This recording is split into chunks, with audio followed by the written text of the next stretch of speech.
Hi, friends. My name's Eric Strauss, and I am running for president in 2024, but informally here in 2020 as well. And my request today, in a nutshell, is for you to write my name in on the ballot for the 2020 presidential election. I think there are a huge majority of people in this country who would prefer to vote for a fully qualified and competent candidate rather than either of the two current candidates, Biden or Trump, neither of whom, in my opinion, is qualified or competent. Now, I recognize the fact that there are people out there who like certain things about Trump, maybe like Trump a lot. I personally like the fact that he came in with a certain amount of forthrightness about his attitudes and what he was going to do. Uh, he didn't he didn't bandy about trying to hide who he was or how he behaved. But I would argue that we can do a lot better than that as a president, even if you like Trump. So, who's the person who can fill this role? Well, I believe it's me for a number of reasons. But first, I'd like to talk about, in regards to this, civil discourse. It's my belief that as a country, we will always be fine as long as we can maintain an environment of civil discourse where people are able to talk about their ideas without the other party negating them as people. It's very tempting to think that because somebody's advocating a position that you think is very wrong, that that person must be wicked or bad and deserving of blame.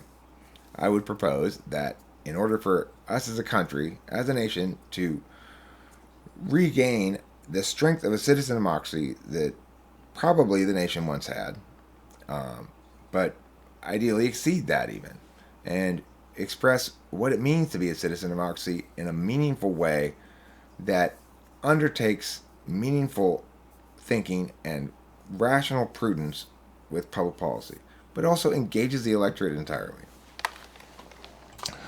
So, one of the things I want to talk about as significant in choosing a president is policy prescriptions.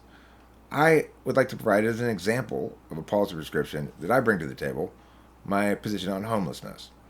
So, homelessness is a significant problem in the country, and I believe I've been able to determine basically why the current approach to it is never going to attain any solvency. So, in the current approach, municipalities attempt to provide housing and services for homeless people so that they can get them off of living on the street.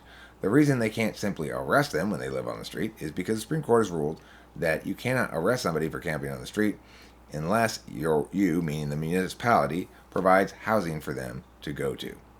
Now, you may or may not think the Supreme Court ruling is a good one. It doesn't matter. It's defined now, the case law and the law of the land. And so we work within that. Because of that Supreme Court ruling, we inevitably have this phenomenon where municipalities that are large enough to provide housing and other services for homeless people provide those services to the best of their ability, which then attracts ever more homeless people to those municipalities. That's simply the dynamic of it. As homeless people have needs, they seek services, and they are directed to places where services are. My solution is to federalize care for homelessness and by redirecting those funds that are currently being wasted by municipalities. And the funding mechanism here, I can talk about more at a later date. We can figure out a funding mechanism where this is not gonna hurt us much because we're already spending so much on it. We just need to sort of redirect those funds to a central, federally run place where all the homeless services are. In this location, it will additionally be legal to camp on the streets if you wish. There are elements within the homeless community who would say the right to live outside and camp on the streets is important to them, that they don't want to be contained within housing. So those people need to be accommodated as well. Now, I would point out there's nothing coercive about my solution. It's simply where the homeless services are and where homelessness is facilitated rather than um, extinguished. In municipalities, then, uh, those municipalities will be able to make camping on the street illegal. If you live in a large city like Los Angeles or New York or San Francisco or someplace like that, you know that homelessness can be an incredible blight that really brings down your experiences everywhere. And the status quo approach is to either blame those people for their deprivation, or criminalize those people for their deprivation, or try to solve those people's deprivation for them, take ownership of it.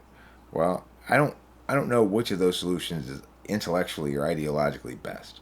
I do know that the way we've approached it means legally we're locked into owning those people's problems and solving them.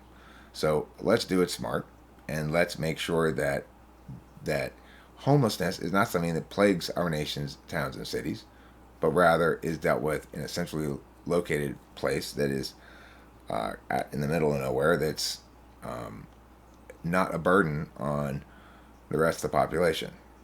It's the only sensible solution I can think of. And it's, again, non coercive. We just allow water to run downhill. For people who need homeless services, they will seek them. Municipalities can facilitate their reaching those homeless services by giving bus tickets and stuff. So this is kind of a real world solution that bypasses the ideological divide between those who view homelessness as an issue of compassion and those who view homelessness as an issue of lawlessness. And I'm not siding with either side. I'm saying, here's how we bridge the divide. We have civil discourse about real solutions, about real problems, and we vote for somebody who is able to do that. So, this is the first of a series of videos in which I'll address specific policy issues and encourage you, again, to please write my name, Eric Strauss, Strauss, on the ballot for 2020 for president. If I can generate enough of a groundswell of write-in votes to get noted and mentioned by the mainstream media, it would give me a real launching spot for my 2024 run. I'm not claiming realistically to have a chance to win the election here in 2020. I don't know what's going to happen with this 2020 election. But I am telling you that I want to do my duty as a citizen, and I believe in my heart of hearts and with good cause that I'm the most qualified person in the country to do this duty, to become president of the United States and lead our nation back from the precipice of divisiveness and crumbling democratic habits and values. So, thank you for listening, and God bless America.